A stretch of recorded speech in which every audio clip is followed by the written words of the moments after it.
ልጆች እንደምሰነበታችሁ።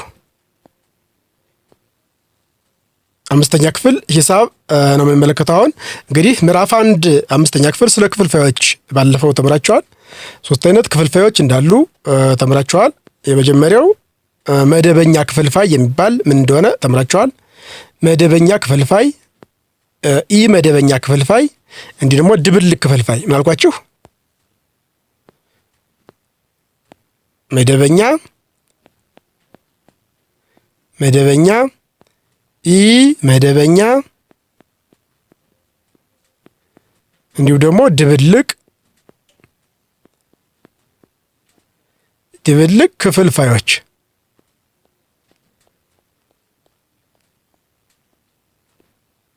ድብልቅ ክፍልፋዮች እነዚህን ባለፈው ተምረናል። መደበኛ ክፍልፋይ ማለት ምን ነው ብለናል? መደበኛ ክፍልፋይ ማለት ጣሪው ከቆጣሪው ያነሰ ክፍልፋይ ምን ይባላል? መደበኛ ክፍልፋይ ሲባል ኢመደበኛ ክፍልፋይ ደግሞ ጣሪው ከቆጣሪው እኩል የሆነ ወይ ደግሞ የበለጠ ይሆናል ማለት ነው። ድብልቅ ክፍልፋይ ደግሞ በሙሉ ቁጥርና በመደበኛ ክፍልፋይ አያችሁ፣ በሙሉ ቁጥርና በመደበኛ ክፍልፋይ የተጻፈ ቁጥር ድብልቅ ክፍልፋይ እንደሚባል ተመልክተናል ማለት ነው።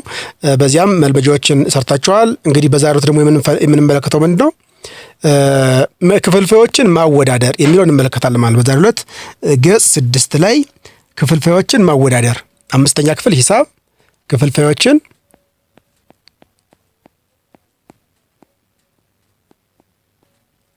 ማድረግ ማወዳደር፣ ክፍልፋዮችን ማወዳደር የሚለውን እንመለከታለን ማለት ነው። ክፍልፋዮች እንዴት እንደሚወዳደሩ እሱን እንመለከታለን። ልጆች እንግዲህ በሚገባ እንድታውቁ በማስታወሻ ይዛችሁ መከታተል ይኖርባችኋል። ተግባር አለ፣ እሱን ተግባር እናነባለን። ሀና ትናንሽ ነፍሳትን በመረብ የመሰብሰብ ልምድ አላት። ሰንጠረዡ የሚያሳየው በሰበሰባቸው ውስጥ ያሉት 4 ነፍሳት ርዝመት ነው። እነዚህም ምናቸው? ከበረሮና ከጤንዚዛ የትኛው ይረዝማል? ከወባ ትንኝና ከሳትራት የትኛው ይረዝማል የሚል ነው። አሁን ነፍሳቱ ምናቸው? የወባ ትንኝ አለች። ይህ ተግባር ነው። እንግዲህ ምን አለች? አንደኛዋ የወባ ትንኝ ናት። አንደኛዋ ሀና የሰበሰበቻ ምን ነው? የወባ ትንኝ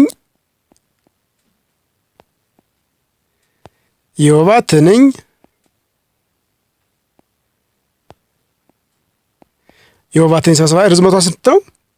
1/4 ሴንቲሜትር ናት። 1/4 ሳንቲሜትር ነው ርዝመቷ። ሁለተኛዋ በረሮ ናት። ርዝመቷ ደግሞ ይህች ስንት ነው? 5/8 ሳንቲሜትር ነው ርዝመቷ። ሶስተኛዋ ደግሞ ማናት? ጢንዚዛ ይዛለች። የጢንዛ ደግሞ 3/8 ነው ርዝመቱ። 3/8 ሳንቲሜትር ነው። አራተኛ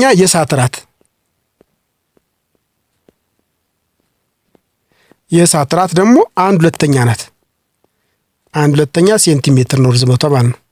አሁን ከነዚህ መካከል እንዴት ነው በጣም ረጅሙ ማን ነው? አጭሩ ማን ነው የሚለውን እንመለከታለን ማለት ነው። ልጆች ረጅሙ የትኛው ነው? አጭሩ ደግሞ የትኛው ነው ብለን ይሄን እናወዳድራለን ማለት ነው። ስለዚህ አሁን የወባ ትንኝዋ ስንት ናት አልኳችሁ? 1/4 ሴንቲሜትር። በረሮዋ ስንት ናት? 5/8 ሴንቲሜትር ናት። ጢንዚዛው ስንት ነው? 3/8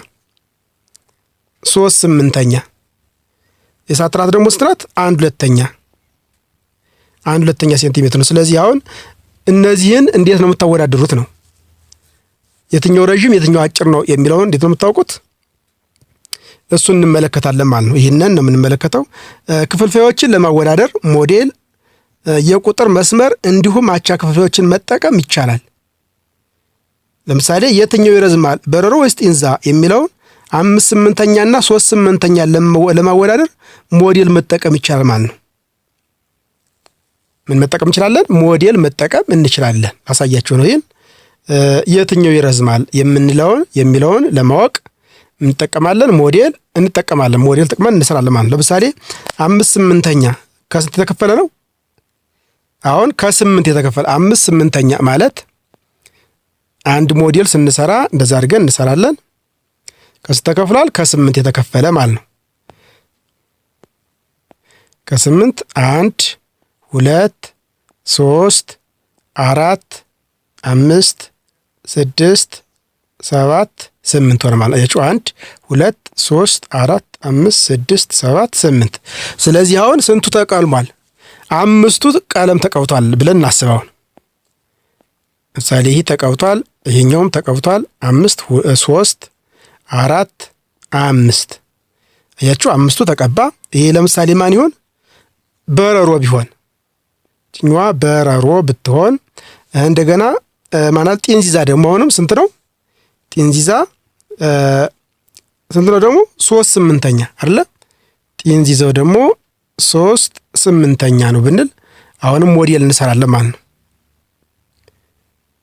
ሞዴል እንሰራለን። ከስንት ነው የምንከፍለው? ከ8 1 2 3 4 5 6 7 8 1 2 3 4 5 6 7 8 ስለዚህ 3/8 የተባለው 3ቱን እጅ እናደርጋለን እንቀባለን ማለት ነው። ይህ ተቀባ 2 3። አሁን ረዥሙ ማን ነው? እንግዲህ የዚህኛው የጢንዚዛው ርዝመት ከዚች እስከዚህ ነው ያለው። የዚህኛው ደግሞ ከየት እስከየት ነው? እስከዚህ ድረስ ማለት ነው። ስለዚህ ረዥሙ ማን ነው? በረሮ ረጅም እንደሆነ በዚህ በሞዴል ሰርተን ማወቅ እንችላለን ማለት ነው። አያችሁ በረሮውን ሞዴል ሰርተን እንዴት ማወቅ እንደቻልን። ጥሩ። አሁን ደግሞ ማናወዳ ነው? በሞዴሉ መሰረት 5/8 በሞዴሉ መሰረት አሁን ምንድን እናደርጋለን? እናወዳድራለን ማለት ነው። ስናወዳድር 5/8 ዳሽ 3/8 3/8 ለማወዳደር አሁን በደንብ ማስተዋል ያለባችሁ እቺ ምልክት አለች፣ እቺ ምልክት አለች፣ እቺ ምልክት አለች። ስለዚህ እነዚህ ምልክቶች በሚገባ ብዙ ያስፈልጋቸዋል። እቺ ምን ናት? እቺ ያንሳል እንዳትረሱ፣ ያንሳል ናት። እቺኛዋስ? እቺ ደግሞ ይበልጣል፣ ይበልጣል ናት። እቺኛዋ ደግሞ ምንድናት? እኩል ይሆናል፣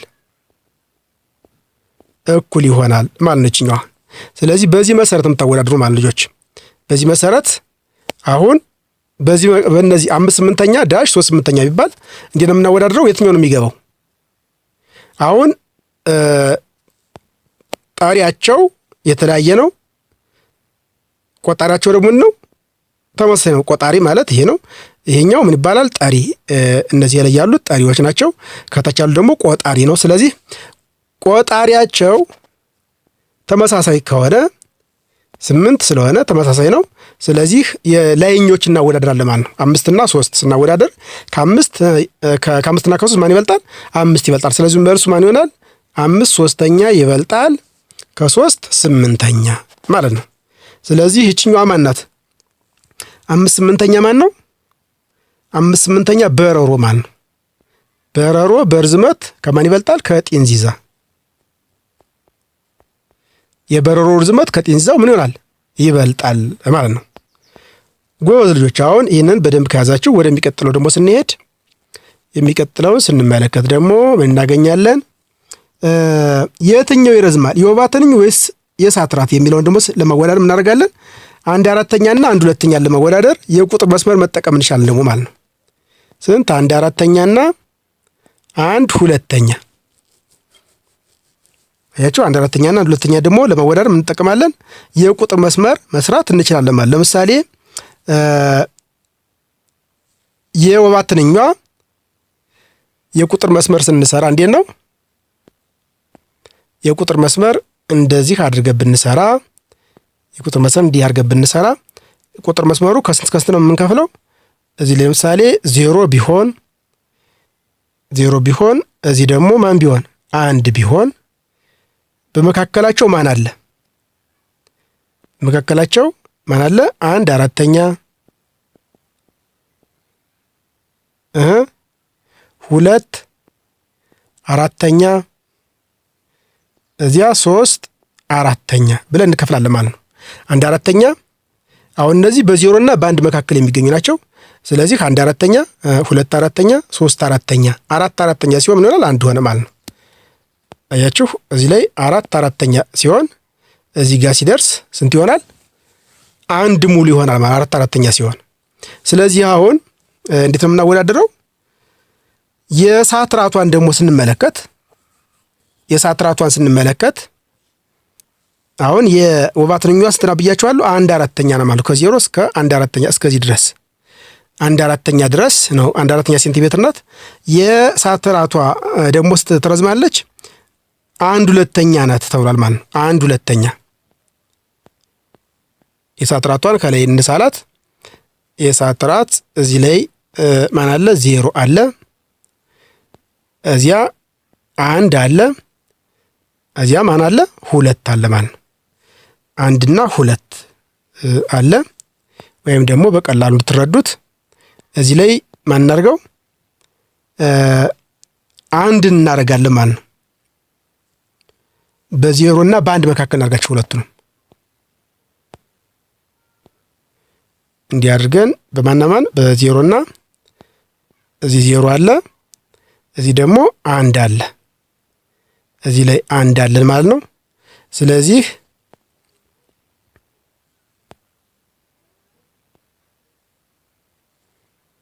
ዜሮ እዚህ 1። እሺ ይሄኛው እዚህ ላይ ምን አለ? 1 ግማሹ ላይ እቺ 1/2ኛ ከዛ በኋላ ምን ትሆናለች? እቺ ደግሞ 2/2ኛ ስትሆን እዚህ ላይ ስንደርስ ምን ይሆናል?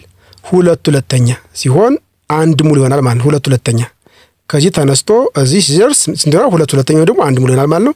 ስለዚህ የሳትራቷ ርዝመት ስንት ነው? 1/2ኛ ሴንቲሜትር ነው ማለት ነው። 1/2ኛ ሴንቲሜትር እስከዚህ ይረዝማል ማለት ነው። የወባ ትንኟ ደግሞ ስንት ናት? ከዚህ እስከዚህ ትረዝማለች ማለት። ስለዚህ ከሁለቱ መካከል ማን ረጅም ነው? ከሁለቱ መካከል የወባ ትንኝ ትረዝማለች ማለት ነው። ያቺው የወባ ትንኝ እንደምትረዝም በዚህ መረዳት ትችላላችሁ ማለት ነው። ወይም ደግሞ በቀላል መንገድ አሳያችኋለሁ እንዴት ነው የምታወዳድሯቸው። ለምሳሌ በቀላል መንገድ ታወዳድሯቸው ስንት ናቸው? 1/4ኛ የሚለውን ምን ታደርጋላችሁ? 1/4ኛ የሚለውን ታካፍሉታላችሁ ማለት ነው። 1 ሲካፈል ለ4 1 ሲካፈል ለ4 1 ሲካፈል አይችልም 0 ትሰጣላችሁ። እዚህ ላይ 0 እዚህ ላይ ስታደርጋችሁ 0 ትጨምራላችሁ ማለት ነው። 10 ሲካፈል ለ4 2 እሺ 1/4ኛ እናከፍለዋለን ማለት አካፍልን ስናስቀምጠው ሁሉን እናገኛለን ማለት ነው። 1 ሲካፈል ለ4 ስንት ይሆናል? እሺ 1 ለ4 አይችልም። ስለዚህ ከዚህ ላይ 0 ነጥብ እናደርጋለን። እዚህ ላይ ደግሞ 0 እንጨምርለታለን ማለት ነው። 10 ሲካፈል ለ4 2 ጊዜ 4 8 ከ10 ሲቀነስ 8 ስንት ይሆናል? 2 ይሆናል። አሁን 2 ለ4 አይችልም 0 እንጨምርለታለን አንድ ጊዜ ነጥብ ስላለን 20 ሲካፈል ለ4 ስንት ይሆናል? 5። ስለዚህ ስንት ሆነ? 5 ጊዜ 4 20 ይሆናል። ምንም ከ0 0 ምንም ከ2 ምንም ይሆናል ማለት ነው። ስለዚህ መልሱ ስንት ሆነ? 0.25 መጣ ማለት ነው። ስለዚህ እቺን ያዙ። 1/4ኛ እኩል ይሆናል 0.25 ያዛችሁ። አሁን ደግሞ 5/8ኛ 5/8ኛ ማለት 5 ሲካፈል 5/8ኛን ምን አድርጋለን? 5 ሲካፈል ለ8 ማለት ነው። 0 ነጥብ እናደርጋለን። እዚህ 50 ሲካፈል ለ8 6 ጊዜ 8 48 እዚያ ከ0 ሲቀነስ 8 አይችልም 1 ይበደራል። ከ10 8 2 እሺ ይሆናል። ከ4 ሲቀነስ 4 0 ይሆናል። 2 ለ8 ስለማይችል 0 እንሰጠዋለን። 20 ሲካፈል ለ8 ስንት ይሆናል? 2 ጊዜ 8 16 እሺ 16 ከ10 6 ከ0 6 አይችልም ይበደራል። ከ10 6 ስንት ይሆናል? 4 ይሆናል። እሺ 4 ይሆናል። ከአንድ አነሳ አንድ ይሆናል። አሁንም 0 እንሰጠዋለን። 40 ሲካፈል ለ8 ስንት ይሆናል? 5 ይሆናል። 5 ጊዜ 8 40 ይሆናል። እዚያ ሲቀንሰው ምን ይሆናል ማለት ነው? ስለዚህ 0.625 ይሆናል። 0.625 ይሆናል። እያችሁ 0.625 ይህንም ያዙ። እሺ ይህን ከያዛችሁ ሌላኛዋ ማናት? 3/8 3/8 ማለት 3 ሲካፈል ለ8 ማለት ነው። 3 ሲካፈል ለ8 አይችልም። 0 ነጥብ እናደርግና 30 0 እንጨምራለን። 30 ሲካፈል ለ8 ስንት ይሆናል? 3 ጊዜ 8 24 ከ10 0 ሲቀነስ 4 አይችልም። እዚህ አንድ ይበደራል ከ3 ከ10 ሲቀነስ 4 ስንት ይሆናል? ከ10 ሲቀነስ 4 6 6 ለ8 አይችልም። አሁንም 0 እንሰጠዋለን።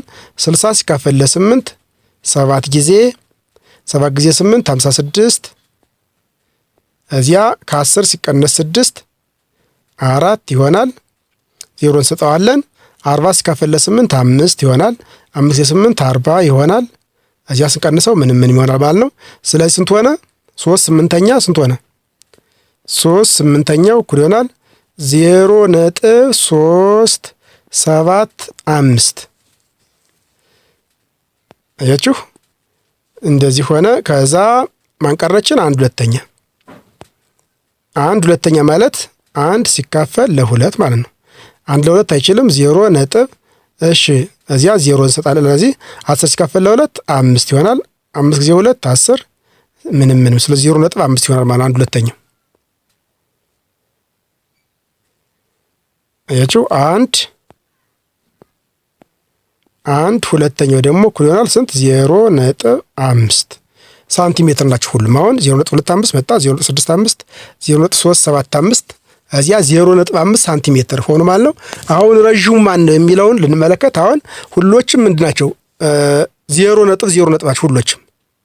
ያቺም 0 ነጥብ ናት፣ እችም 0 ነጥብ ስለሆኑ አሁን ከነጥብ በኋላ ያለችው ትልቋ ረዥሟ ናት ማለት ከሁሉም የበለጠ ትልቅ ትሆናለች ማለት። ስለዚህ ከነጥብ ቀጥሎ ያለችው እቺ 2 ናት፣ እቺ 6 ናት፣ እቺ 3 ናት፣ እቺ 5 ናት።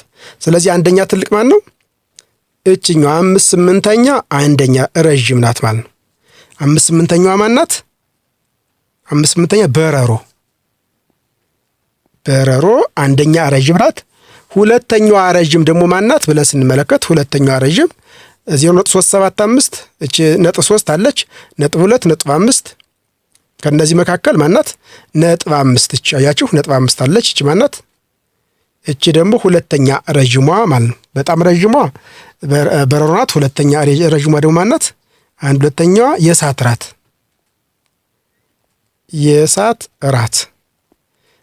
ራት ናት። እሺ ሶስተኛ ረዥሟ ደግሞ ማናት ብለን ስንመለከት ሶስተኛ ረዥሟ አሁን 0.25 ነጥብ 2 እና ነጥብ 3 አለ። እቺ ነጥብ 3 ናት፣ እቺ ነጥብ 2። ስለዚህ ሶስተኛ ረዥሟ 3/8 የምትለው እቺ ማናት? 3/8 ማናት? ጢንዚዛ ሶስተኛ ረዥሟ ናት። የመጨረሻ አጭሯ ደግሞ ማናት? 1/4ኛዋ ማናት? 1/4ኛ የወባ ትንኝ። አያችሁ፣ የወባ ትንኝ እንደዛ አድርጋችሁ ስለዚህ መስራት በቀላሉም ትችላላችሁ። አለበለዚያ ደግሞ ምን እየሰራችሁ ሞዴል እየሰራችሁ የቁጥር መስመር እየሰራችሁ ማወቅ መናገር ትችላላችሁ ማለት ነው። የቁጥር መስመር የምትሰሩ ከሆነ ለዚህ ለመስራት ምን ታደርጋላችሁ? በ0 እና በ1 መካከል በዚህ ነው። ለምሳሌ በአንድ አራተኛ ከተባለ ምን ታደርጋላችሁ? ይሄን 1 ለ4 ከፍታላችሁ ማለት ይሄ 1 4ኛ 2 4ኛ 3 4ኛ እዚህ ላይ ሲደርስ ምን ይሆናል? 4 4ኛ ወይም 1 ይሆናል ማለት ነው። በዚህ መሰረት ለምሳሌ 1 4ኛ የሆነችው ማናት? የወባ ትንኛዋ የት ድረስ ትረዝማለች? እዚህ ጋር ትደርሳለች ማለት ነው። 1 4ኛ ትሆናለች ማለት ነው። ሌሎችንም እንደዚህ ያወዳደራችሁ ማስቀመጥ ትችላላችሁ ማለት ነው። ያልገባችሁ ካለ መጠየቅ ትችላላችሁ። እሺ ይሄን ካያችሁ አሁን በቁጥር መስመርና በሞዴል መሰረት 1 2ኛ ስናወዳደር ይሄን 1 2ኛ ዳሽ 1 4ኛ የቱ ይረዝማል? ወይም ደግሞ በቀላሉ እንድትረዱት ምን መሰላችሁ? ይሄ 1/2 ማለት አንድን ዳቦ ለ2 ከምትካፈሉና አንድን ዳቦ ለ4 ከምትካፈሉ የትኛው ትልቅ ይሆንላችኋል? አንድ ዳቦ ለ2 መካፈል ትልቅ ስለሆነ ስለዚህ መልሱ ይበልጣል ማለት ነው። 1/2 ከ1/4 ምን ይሆናል? ይበልጣል ብላችሁ ካስቀመጣችሁ ትክክል ናችሁ ማለት ልጆች ጎበዞች። እሺ በምሳሌ 2 የተገለጹ ክፍልፋዮች ደግሞ ቆጣሪያቸው ተመሳሳይ አይደለም። ቆጣሪያቸው ተመሳሳይ ያልሆኑ ክፍልፋዮች የጋራ ቆጣሪ በመፈለግ ማወዳደር ይቻላል። የሚከተሉትን ምሳሌዎች መመልከት እንችላለን። አሁን እናደርጋለን ደግሞ ሌላ ማወዳደሪያ ቆጣሪያቸውን ማለት የጋራ ማድረግ። ለምሳሌ ቆጣሪያቸውን የጋራ በማድረግ ማወዳደር እንችላለን ማለት ለምሳሌ 3/4 ዳሽ 5/8 አሁን ይህ ቆጣሪያቸው ምን ነው? ቆጣሪያቸው የተለያየ ነው። ይሄ 4 ነው፣ ይሄ 8 ነው። ቆጣሪያቸው የተለያየ ከሆነብን ቆጣሪያቸውን ማድረግ ወደ ተመሳሳይ ማምጣት አለብን ማለት እዚያ በኋላ በቀላሉ መወዳደር እንችላለን። ለምሳሌ እናደርጋለን አሁን 8 እንዲሆን የ4 እና የ8 የጋራቸው 8 ስለሆነ 3/4 ሲባዛ በስንት? በ2/2 ነው የምናደርገው ማለት ነው። 2/2 ዳሽ 5/8 3 ጊዜ 2 6 4 ጊዜ 2 8 ዳሽ ከ5/8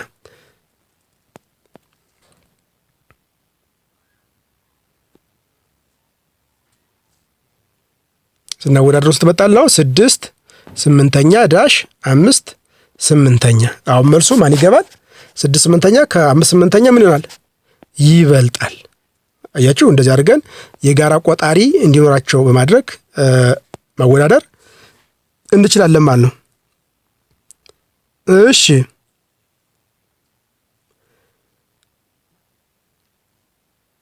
የክፍሎች ትንሹ የጋራ ቆጣሪ ፈልጉት ባል። አሁን ደግሞ ማለት ነው ትንሹ የጋራ ቆጣሪ ማን ነው? ትንሹ የጋራ ቆጣሪን በመጠቀም የክፍሎችን አቻ ክፍልፋዮች ፈልጉ ተብላችኋል። ጠሪያቸውን ደግሞ አወዳድሩ ተብላችኋል ማለት ነው። ስለዚህ 5/8 እና 7/12 አወዳድሩ። ስንትና ስንት? 5/8 ዳሽ 7/12 ይሄን ለማወዳደር የምናደርጋለን ነው የጋራ ቆጣሪያቸው ማን ነው የሚለውን ከወሰርን በኋላ ማለት ነው የጋራ ቆጣሪያቸው የጋራ እንዲሆን ተመሳሳይ እንዲሆን ማድረግ መጀመሪያ ይጠበቅብናል ማለት ነው። ለምሳሌ የጋራ ቆጣሪ ማለት ነው የ8 ብዜቶች ማን ናቸው? የ8 8 ጊዜ 1 8 8 ጊዜ 2 16 8 ጊዜ 3 24 8 ጊዜ 4 32 እያለ ይሄዳል ማለት ነው።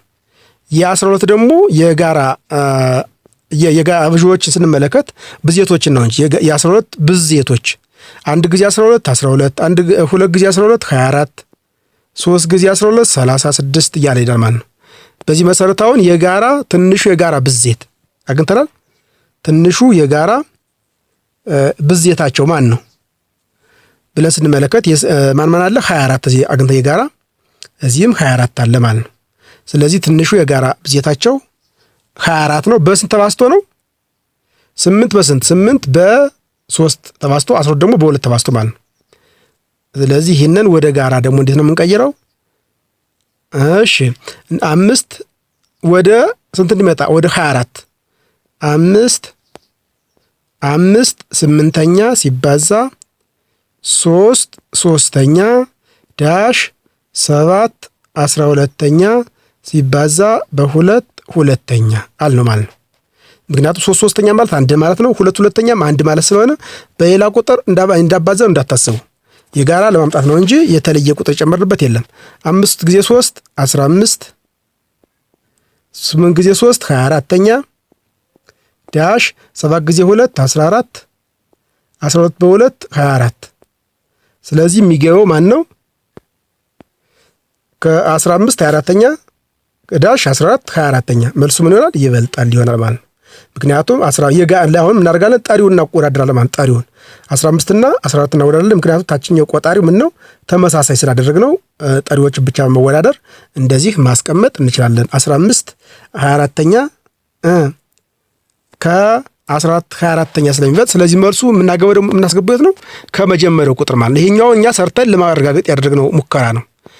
ይሄኛው እኛ ሰርተን ያደረግንበት ነው ያወዳደርንበት። የትኛው እንደሚበልጥ ያረጋግጥን መልሱ የሚገባው የት ነው? ከላይኛው ከመጀመሪያው ቁጥር እንደሆነ እንዳትረሱ። 5/8 ከ7/12 ምን ይሆናል? ይበልጣል ማለት ነው መልሱ። እንደዚህ አድርጋችሁ ታስቀምጡ ይጠበቅባችኋል እንጂ አሰራችሁት መጨረሻው ላይ እንዳታደርጉት እናንተ። ጥሩ 5 ሳንቲም አስፈላጊ ነውን በሚለው ዙሪያ የተሰበሰበ መረጃ በሰንጠረዥ ተገልጿል። አብዛኛው ሰው ምን አለ? 5 ሳንቲም ይወገድ ያሉ። አሁን ደግሞ የ5 ሳንቲም አስፈላጊነት ለህዝብ ቀርቦ ህዝቡ ያለውን እሱን ነው የምንመለከት ማለት ነው። 5 ሳንቲም ይወገድ ያሉ ስንት ናቸው? ይወገድ ያሉ ስንት ናቸው? 8/25 ናቸው። 8/25 ሆኑ። ውሳኔ ያልሰጡ ዝም ያሉ ደግሞ ስንት ናቸው? 3/100 ናቸው። 5 ሳንቲም አይወገድ ያሉ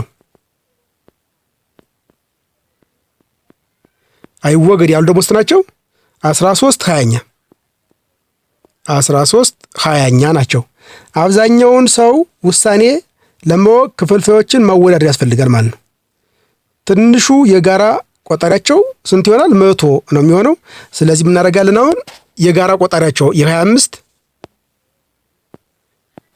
የ25 የ100 እና የ20 የጋራ ቆጣሪያቸው ይሆናል 100 ነው የሚሆነው ማለት ነው። 100 ስለሚሆን እናደርጋለን 25 በ4 ይባዛል ማለት ነው። የምናባዘው ጠሪውንም ቆጣሪውን በ4/4 እናባዛዋለን። በ4/4 ስናባዛው 4 ጊዜ 8 32 25 በ4 100ኛ ይሆናል። እሺ ይሄኛው 300ኛ ስለሆነ አንነካካውም 300ኛ ነው። እሺ 13/20 ደግሞ በ5/5 100 እንዲወልል ማለት ነው። 5 ጊዜ 3 15 አንዳለኝ 5 ጊዜ 1 65 20 ደግሞ በ5 ስናባዛው 100 ይሆናል ማለት ነው። ስለዚህ አሁን አያችሁት በተመሳሳይ ስናስቀምጣቸው ይወገድ ያሉ 32/100 ናቸው። ዝም ያሉ ውሳኔ ያልሰጡ 3/100፣ አይወገድ ያሉ ደግሞ 65/100 ነው። ስለዚህ ብዙ ሰው አሁን እናወዳድረው ማለት ነው ጠሪውን እናወዳድራለን ማለት ነው። አሁን የምናወዳድረው ማለት ነው ጠሪውን ብቻ ማወዳደር የትኛው ትልቅ እንደሆነ መናገር እንችላለን ማለት ነው። ለምሳሌ ይወገድ ያሉ ስንት ናቸው? 32/100። ዝም ያሉ ደግሞ 3 ሰዎች ከ100። አይወገድ ያሉ ደግሞ ስንት ናቸው? 65 ሰዎች ከ100 ማለት ነው። ስለዚህ አይወገድ ያሉት ይበልጣሉ ማለት ነው። አያችሁ አይወገድ ያሉት ስንት ይሆናሉ? አጠቃላይ 32 8/25 32/100 ማለት ነው።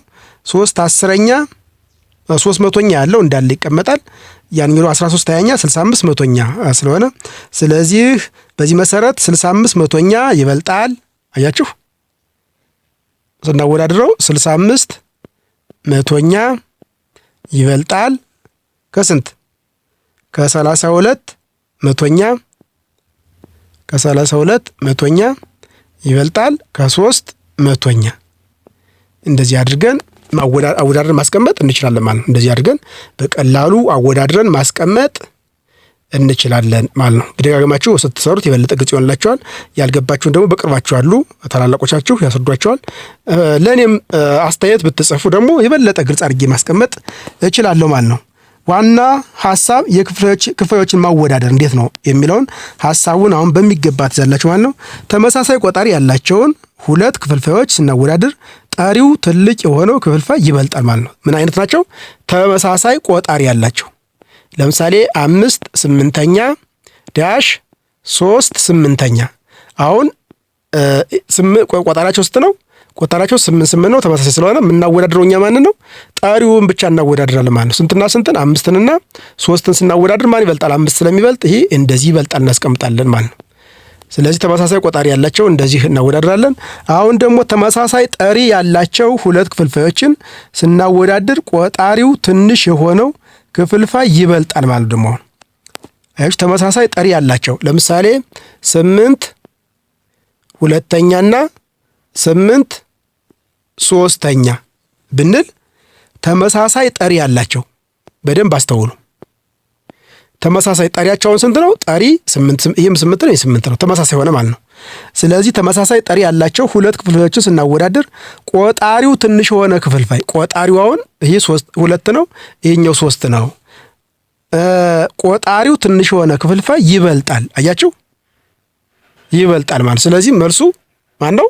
8 ሁለተኛ ይበልጣል ከ8 ሶስተኛ ማለት ነው። ገብቷችኋል? ጠሪያቸው ምን ሆነ? ተመሳሳይ የሆነ ጠሪያቸው ተመሳሳይ የሆነ ነገር ግን ቆጣሪያቸውን ደግሞ ስናወዳደር ትንሽ ቆጣሪ ያላቸው ክፍልፋዮች ምን ይሆናሉ? ትንሽ ቆጣሪ ያላቸው ክፍልፋዮች ከዚያኛው ይበልጣሉ። ትልቅ ቆጣሪ ካላቸው ክፍልፋዮች እንደሚበልጡ በዚህ ልትረዱ ያስፈልጋቸዋል ማለት ነው። ጥሩ። ስለዚህ ተመሳሳይ ጠሪ ያላቸው ሁለት ክፍልፋዮችን ስናወዳደር ቆጣሪው ትንሽ የሆነ ክፍልፋይ ይበልጣል ባል እንዳትረሱት። ቆጣሪው ትንሽ የሆነ ክፍልፋይ ምን ይሆናል? ይበልጣል። በዚህ መሰረት በቀላሉ መያዝ ትችላላችሁ ማለት ነው። ሶስተኛ ጠሪዎቻቸውና ቆጣሪዎቻቸው የተለያዩ ክፍልፋዮችን ለማወዳደር ቆጣሪዎቻቸውን ተመሳሳይ በማድረግ ጠሪዎቻቸውን ማወዳደር ይቻላል ማለት ነው። ለምሳሌ 1 ሁለተኛ ዳሽ 3 አራተኛ ብንል ምን እናደርጋለን? መጀመሪያ ጠሪዎቻቸውም ቆጣሪዎቻቸውም የተለያዩ ናቸው። እነዚህ ክፍልፋዮች ምን እናደርጋለን? ቆጣሪዎቻቸው ተመሳሳይ እንዲሆኑ ማድረግ ማለት ነው። ተመሳሳይ እንዲሆን በማድረግ ማወዳደር እንችላለን። ለምሳሌ የ2 እና የ4 የጋራ ብዜቶቻቸውን ብንመለከት እና ትንሹ የጋራ ብዜት ስንት ነው ብለን ብንመል የምሳሌ የ2 ጊዜ 1 2 2 ጊዜ 2 4 2 ጊዜ 3 6 ይሄዳል። የ4ን ደግሞ ብንመለከት 4 ጊዜ 1 4 4 ጊዜ 2 8 4 ጊዜ 3 12 እያለ ይሄዳል ማለት ነው። ስለዚህ በቀላሉ 2 ጊዜ 2 2 ጊዜ 1 2 2 ጊዜ 2 4 እቺ 4 ናት። እሺ እቺ 4 ናት ማለት ነው። ስለዚህ አሁን ትንሹ የጋራ ብዜታቸው ስታገኘ ነው 4ን አግኝተናል ማለት ነው። 4ን አግኝተናል። ስለዚህ 4 እንዲሆንልን አሁን ምን እናደርጋለን? ይህን 1 ሁለተኛን 4 እንዲኖረው ምን እናደርጋለን?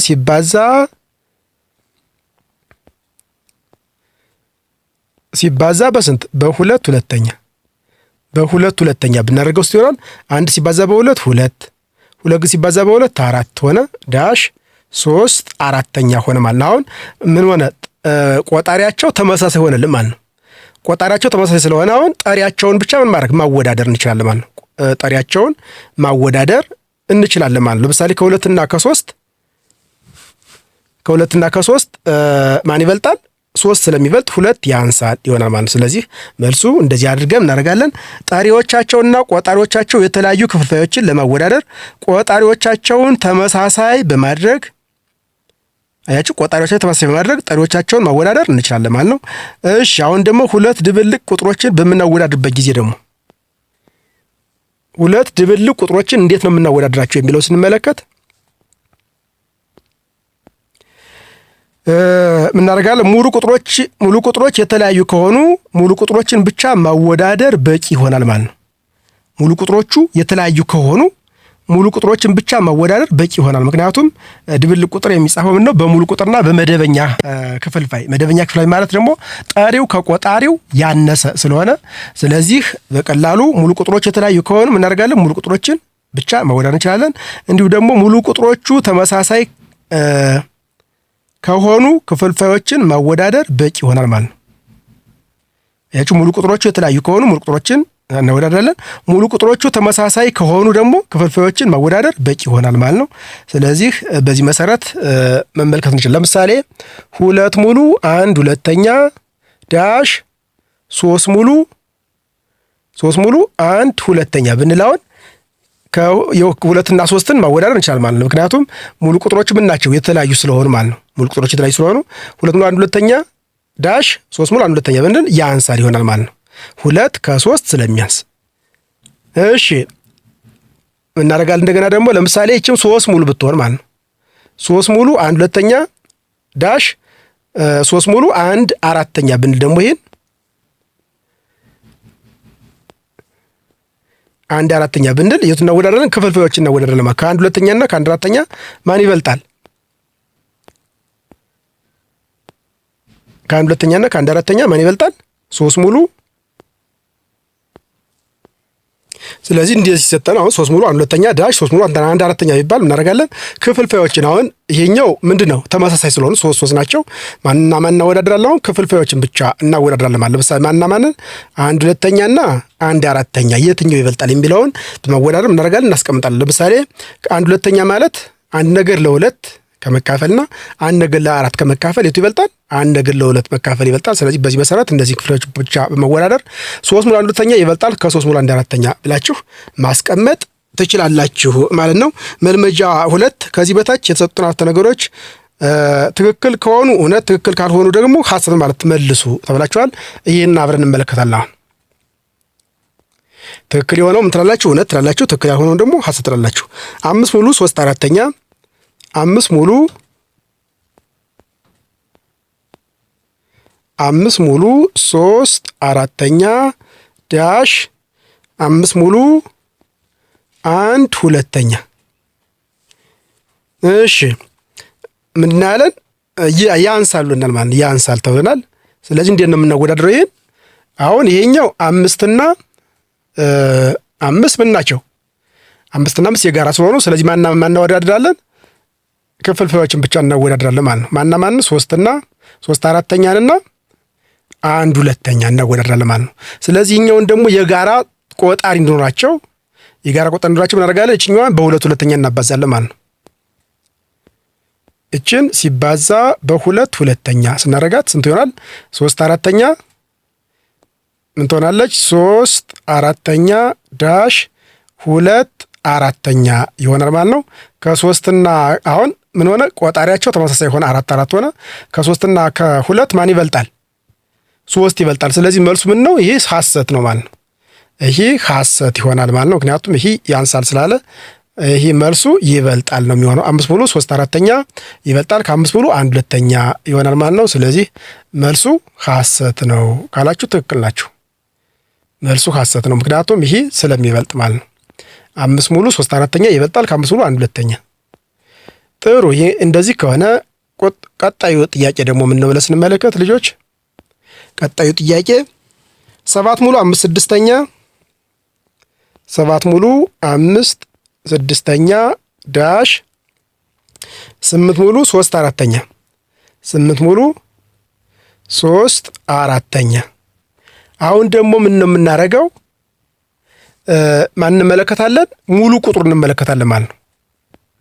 ሙሉ ቁጥሩ አሁን ይሄ 7 ነው፣ ይሄ 8 ነው። አያችሁ፣ ሙሉ ቁጥሩ ይሄ 7 ይሄ 8 ስለሆነ ማን እናወዳድራለን? ቀጥታ ሙሉ ቁጥሩ እናወዳድራለን ማለት ነው። ስለዚህ 7 ከ8 ምን ይሆናል? ያንሳል። እንደዚህ አድርጋችሁ ማስቀመጥ ያላችሁ ማለት ነው። ሙሉ ቁጥር እንደዚህ ድብልቅ ከተሰጣችሁ ሙሉ ቁጥሮችም ታወዳድራላችሁ ማለት በቂ ነው። ስለዚህ ከ7 እና 8 ስታወዳድሩ 7 ያንሳል ከ8 ብላችሁ እንደዚህ በቀላሉ ማስቀመጥ ትችላላችሁ ማለት ነው። እሺ ሁለተኛ የሚከተሉትን ክፍልፋዮች ያንሳል፣ ይበልጣል ወይም እኩል ምልክት በመጠቀም አወዳድሩ ተብላችኋል። 15 19ኛ 15 19ኛ ዳሽ 15 17ኛ 15 17ኛ። አሁን ይሄንን እንዴት ነው የምታወዳድሩት እንመለከታለን ማለት ነው። 15 19ኛ 17 15 17ኛ እና 15 19ኛ አሁን ምን አላቸው? አያችሁ፣ ጠሪዎቻቸው ምን ናቸው? ተመሳሳይ ናቸው ማለት ነው። ጠሪዎቻቸው ተመሳሳይ ናቸው። ጠሪዎቻቸው ተመሳሳይ ከሆኑ ምን ተብለናል? ተመሳሳይ ቆጣሪ ተመሳሳይ ጠሪ ያላቸው ሁለት ክፍልፋዮችን ስናወዳድር ቆጣሪው ትንሽ የሆነ ክፍልፋይ ይበልጣል ተብላችኋል ማለት ነው። ይህንን መመሪያ ያዙና ስለዚህ ምን ጠሪዎቻቸው ተመሳሳይ 15 15 ናቸው። አያችሁ፣ ጠሪዎቻቸው ስንት ናቸው? 15 15 ስለሆኑ ቆጣሪዎቻቸው ደግሞ 19 እና 17 ነው። ስለዚህ ምንድነው ያለን መመሪያው? ተመሳሳይ ጠሪ ያላቸው ሁለት ክፍልፋዮችን ስናወዳድር ቆጣሪው ትንሽ የሆነ ክፍልፋይ ይበልጣል ተብላችኋል። ስለዚህ 15 19ኛ ይሄ 19 ነው፣ ይሄ 17 ነው። ትንሹ 17 ነው። ስለዚህ 15 19ኛ ያንሳል ከ15 17ኛ ማለት መልሱ ምን ይሆናል? ያንሳል ይሆናል ማለት ነው። መልሱ ያንሳል እንደሆነ በዚሁ ልትዙ ያስፈልጋችኋል ማለት ነው። በትክክል እንደዚህ ያመጣችሁት በትክክል ሰርታችሁታል ማለት ነው። ሁለተኛው ደግሞ 1 15ኛ 1 15ኛ ዳሽ 1 16ኛ አያችሁ 1 15ኛ ዳሽ 1 16ኛ። አሁን ጠሪያቸው ምንድን ነው? ጠሪያቸው ተመሳሳይ አንድ ነው። ቆጣሪያቸው ደግሞ 15 እና 16 ነው ማለት ነው። ስለዚህ ትንሽ ቆጣሪ ያለው ማን ነው? ትንሽ ቆጣሪ ያለው እቺ 15 ነው አይደለ? ስለዚህ ትንሹ ይበልጣል ስለሆነ እዚህ መልሱ ይበልጣል ይሆናል ማለት ነው። መልሱ ይበልጣል ይሆናል ማለት ነው።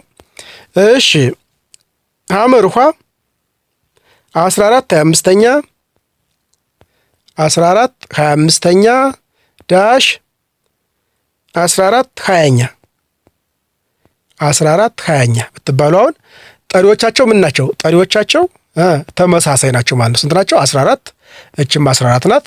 ስለዚህ 14 25ኛ ዳሽ 14 20ኛ ቢባል መልሱ ምን ይሆናል?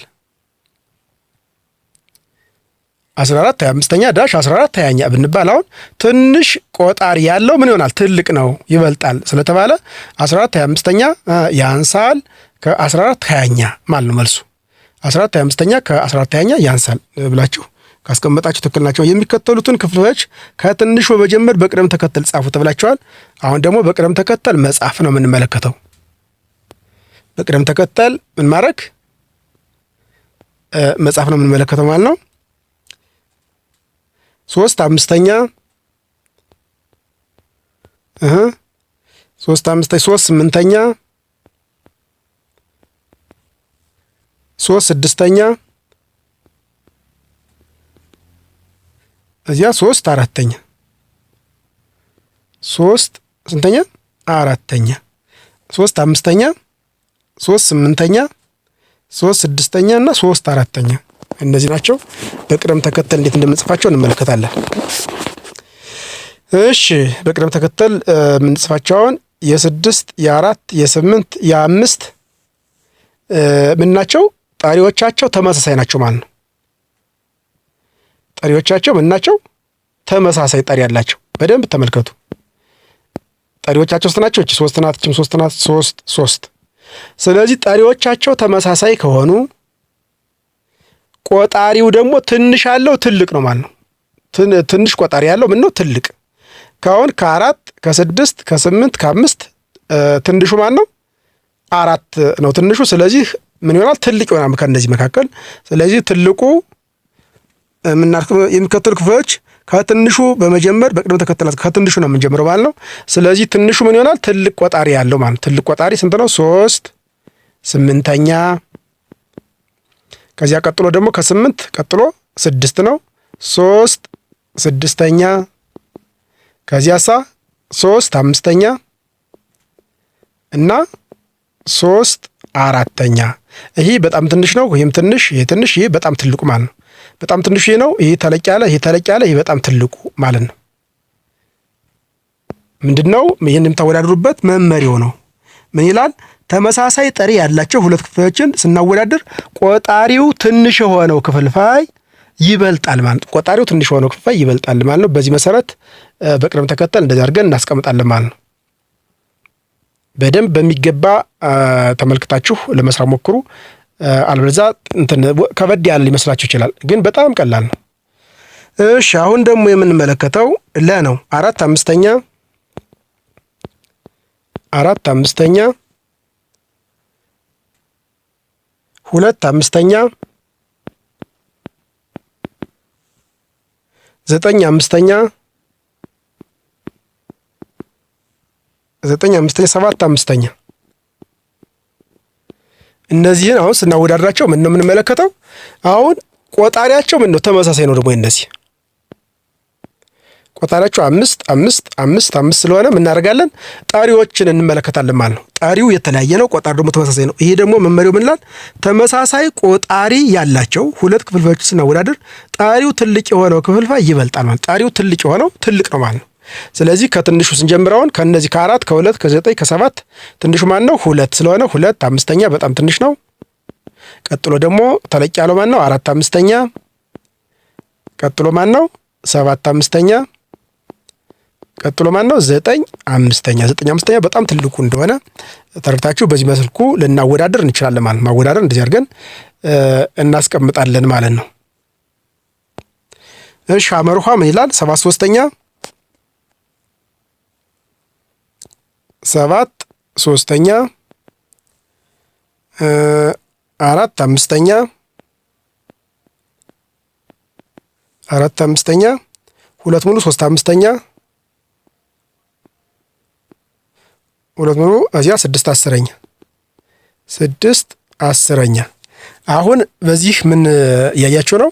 የተለያየ ጠሪና ቆጣሪ እንዲሁም ደግሞ ክፍልፋይና ድብልቅ ቁጥር ወይም ደግሞ ድብልቅ ክፍልፋይ የተባሉትን እየተመለከት ነው ማለት ነው። ለምሳሌ ይሄ ምን ይባላል? 7/3ኛ ኢመደበኛ ክፍልፋይ ነው። 4/5ኛ መደበኛ፣ 2 ሙሉ 3/5ኛ ድብልቅ ክፍልፋይ ነው። 6/10ኛ መደበኛ ክፍልፋይ ነው ማለት ነው። እነዚህ ነው እንዴት ነው የምናወዳድራቸው የሚለው ስንመለከት መጀመሪያ ድብልቅ ቁጥሩ እናደርጋለን ወደ ኢመደበኛ ክፍልፋይ እንቀይራለን ማለት ነው። 7/3ኛ ብለናል። እዚያ 4/5ኛ ከዚያ ይሄኛው 5 ሲባዛ በ2 10 ሲደመር 3 13 5ኛ ማለት ነው። 13 5ኛ ማለት ነው። ከዚያ 6 10ኛ ማለት ነው። 6 10ኛ ማለት ነው። አሁን እነዚህን ለማወዳደር እናደርጋለን የጋራቸውን እንፈልጋለን ማለት ነው። የ3 የ5 የ10 የ10 የጋራ ለመፈለግ እናደርጋለን የጋራቸውን ለመፈለግ እሺ በሚገባ ተመልከቱ።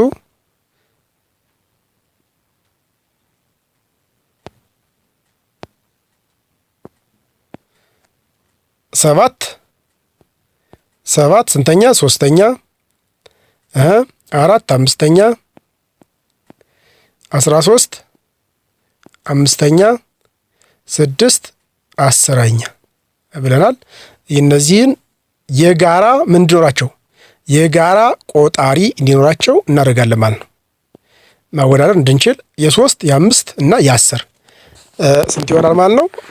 የሚገናኙበት በቀላሉ 3 ጊዜ 1 3 ጊዜ 2 6 3 ጊዜ እያልን ነው የምንቆጥረው። ስለዚህ የ3 የ5 የ10 ስንት ይሆናል? 30 ነው የሚሆነው የጋራቸው 30 እንዲሆንልኝ ምን አደርጋለሁ? አሁን 7 3ኛ ሲባዛ በ10 10ኛ ባደረገው ስንት ይሆናል? ሲባዛ በ10 10ኛ 7 ጊዜ 10 ስንት ይሆናል? 7 ጊዜ 10 70 30ኛ ይሆናል። እዚያ 4 5ኛን እናደርጋለን። አሁንም 30 እንዲመጣልኝ ቆጣሪውን የማደርገው የጋራቸው ያ ስለሆነ 4 5ኛ ሲባዛ በ6 6ኛ ባደረገው 4 ጊዜ 6 24 5 ጊዜ 6 30 ይሆናል። እሺ 13 5ኛን አሁንም በ6 6ኛ ማባዛው 6 6ኛ አባዛዋለሁ። 13 በ6 6 ጊዜ 3 18 አንድ አለኝ 6 ጊዜ 1 6 78 78 30ኛ ይሆናል። 78 30ኛ ይሄን 6 10ኛ በስንት በ3 3ኛ አባዛዋለሁ። 6 ጊዜ 3 18 10 ጊዜ 3 30 አሁን ምን መጣልን? ተመሳሳይ ቆጣሪ መጣልን ማለት ነው። ያችሁ ተመሳሳይ 30 30 30 መጣልን። ስለዚህ ምን እናደርጋለን? ይሄንን እናወዳድራለን ማለት ምኑን? ጠሪውን እናወዳድራለን ማለት ነው። ትልቅ ጠሪ ያለው ምን ይሆናል? ትልቅ ነው ማለት ነው። ትልቅ ጠሪ ያለው ትልቅ ይሆናል ማለት ነው። ስለዚህ ትንሹ ማን ነው? 24 30ኛ ትንሹ ነው። ከሱ ቀጥሎ ደግሞ ተለቅ ያለ ማን ነው? ነው አይደለም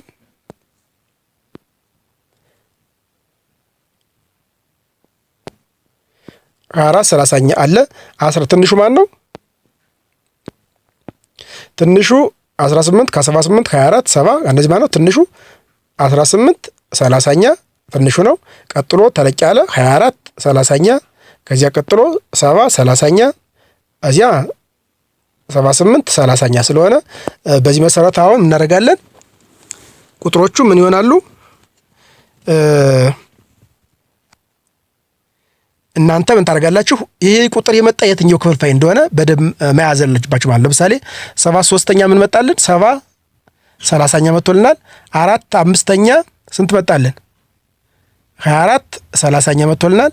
78 13 5ኛ ደግሞ 78 30ኛ ነው የመጣው። ስለዚህ ትንሹ ማን ነው? አሁን ያው ስናወዳድር 6 10ኛ ትንሽ እንደሆነ ይሄ 6 10ኛ እንላለን ማለት ነው። 6 10ኛ ያንሳል። ከዚያ ቀጥሎ ማን ነው ያገኘ ነው? 24 ማለት 4 5ኛ 4 5ኛ ያንሳል። እንደገና 70 ሰባት ሶስተኛ 7/3 ያንሳል ከ4/5 13/5 ነው እንጂ 13/5 13/5 በማለት እንዲህ ይቀመጣል ማለት እንዲያርጋችሁ ታስቀምጣላችሁ ማለት ነው።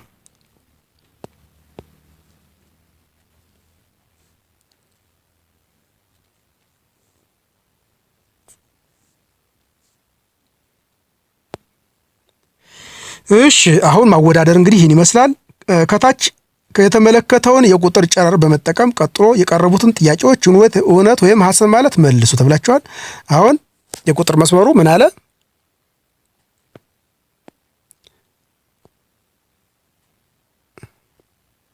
ይህ የቁጥር መስመር ተሰጥቷቸዋል። በዚህ ቁጥር መስመር ላይ 0 እና 0 1 እሺ ሀ ምን አለ? 4/5 ይበልጣል ካለ 4 አላችሁ። የቁጥር መስመሩ ምን ይላል? እሺ ፎቶ አንስቼ ላሳያችሁና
ጥሩ። በዚህ ቁጥር መስመር መሰረት አሁን ምን እንደምትመለከቱት 4/5 ይበልጣል ካላችሁ 4/5 ይበልጣል ካለ ለየታለች? እሺ ለዚህ ላይ የምንመለከታት ናት። ስለዚህ 4/5 ይበልጣል ካለ ብትባሉ መልሱ ምንድን ነው የሚሆነው? አሁን የቁጥር መስመሩ ከ0 ጀምሮ 1/5 አለ 2/5 ሀ ስንት ሆነ? 3/5 እዚህ ትሆናለች ማለት 3/5 4/5 እዚያ 5/5 ሆነ። ይህ 6/5 ይሆናል። 6/5 ለስንት ነው? 6/5 6/5 ይሆናል። እዚህ ደግሞ 7/5 ማለት ነው 8/5 9/5 10/5 ማለት ይህ 2 ይሆናል ማለት ነው። ስለዚህ በዚህ መሰረት አሁን ሀ 4/5 ይበልጣል አላችሁ። 4/5 ታለች እቺ 4/5 ያለ ደግሞ ስንት ናት? 6/5 ከታች ቁጥር ጨረር በመጠቀም ቀጥሎ የቀሩት ጥያቄዎች እውነት ሐሰት ነው የምትሉ ማለት ነው። 4/5 ይበልጣል ካለ አላችሁ። መልሱ ምን ይሆናል? ሐሰት ነው ማለት ነው። ለ4/5 ያንሳል ካለ ነው። ስለዚህ ምክንያቱም ለስንት ነው? 6/5 ስለሆነ ማለት 6/5 ስለሆነ ያንሳል። ምክንያቱም እንትናቸው ምንድን ነው? ቆጣሪያቸው ለምሳሌ ከስንት ስንት ነው? 4/5 አያችሁ 4/5 ዳሽ 6/5 ቆጣሪያቸው ምንድን ነው? ቆጣሪያቸው ተመሳሳይ ስለሆነ ምን እናወዳድራለን? ጠሪውን እናወዳድር ማለት ጠሪው ከ4 እና ከ6 6 ስለሚበልጥ እዚህ ያንሳል ይሆናል ማለት ነው። መልሱ ያንሳል ይሆናል ማለት ነው። እሺ አሁን ደግሞ ማን እንመለከታለን? ለደግሞ ሀ ያንሳል ከ አላችሁ። ሀ ስንት ነው?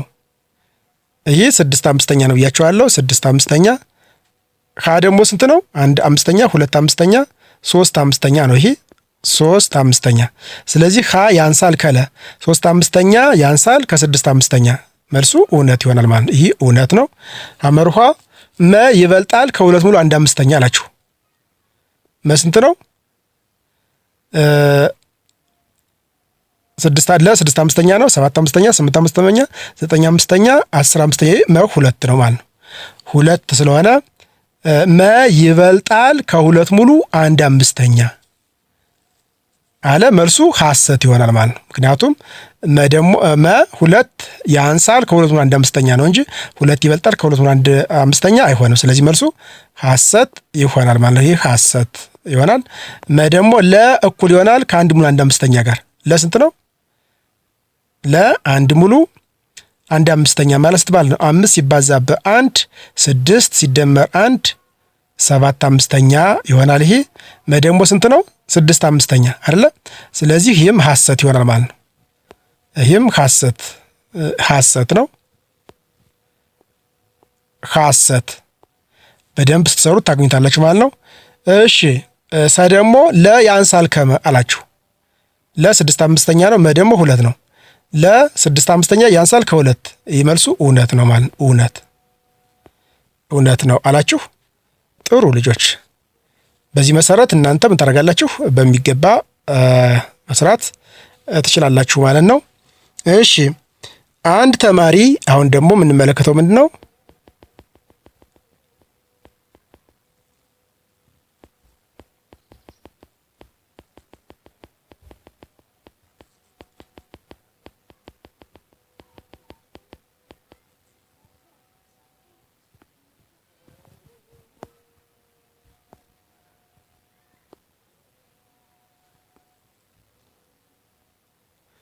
አሁን ደግሞ የምንመለከተው ምን ነው? አንድ ተማሪ በቀን ለ4 ሰዓት ያህል ቢያጠና ለሰዓት ለ4 ሰዓት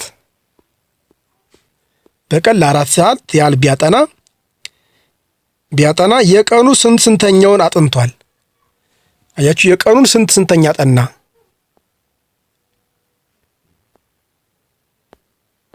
እሺ አንድ ቀን የሚባለው ስንት ነው? 24 ሰዓት ነው።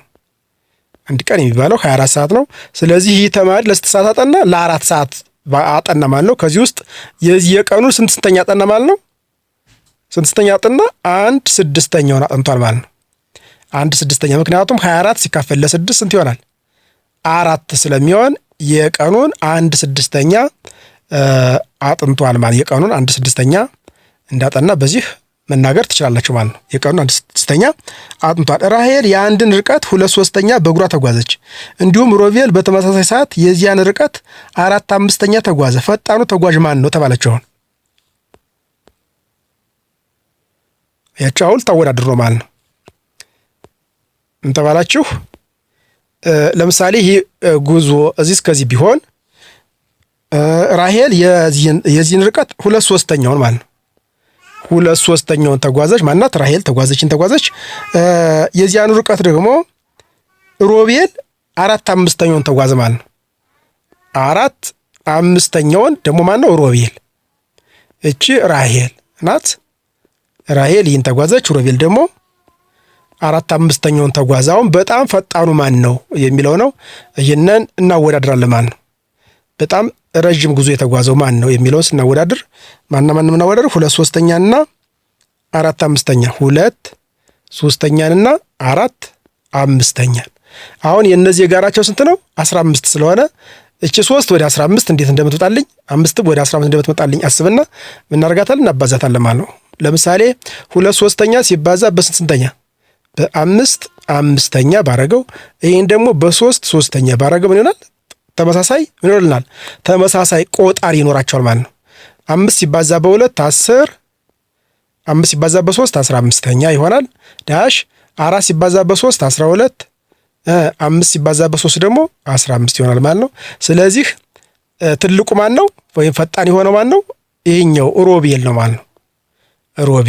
ሮቤል የራሄል የተጓዘችው ያንሳል ከሮቤል። ስለዚህ በጣም በፍጥነት የተጓዘው ማን ነው? ሮቤል ነው 12/5 ማለት ነው። እንደዚህ አድርጋችሁ ተወዳደራላችሁ። እንግዲህ ለዛሬ ያዘጋጀንላችሁ ትምህርት ይህን ይመስላል። እስከ ምዕራፍ 10 ተምራችኋል። በቀጣይ ደግሞ ምዕራፍ 11 እንመለከታለን። ምዕራፍ 11 ጀምረን እንመለከታለን። ምን ይላል? ምዕራፍ 11 ጀምሮ ያለው ምን እንደሚለው ክፍልፋዮችን መደመርና መቀነስ ምን ማድረግ መደመርና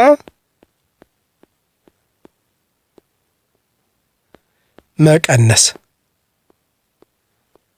ክፍልፋዮችን መደመርና መቀነስ የሚለውን በቀጣይ እንመለከታለን።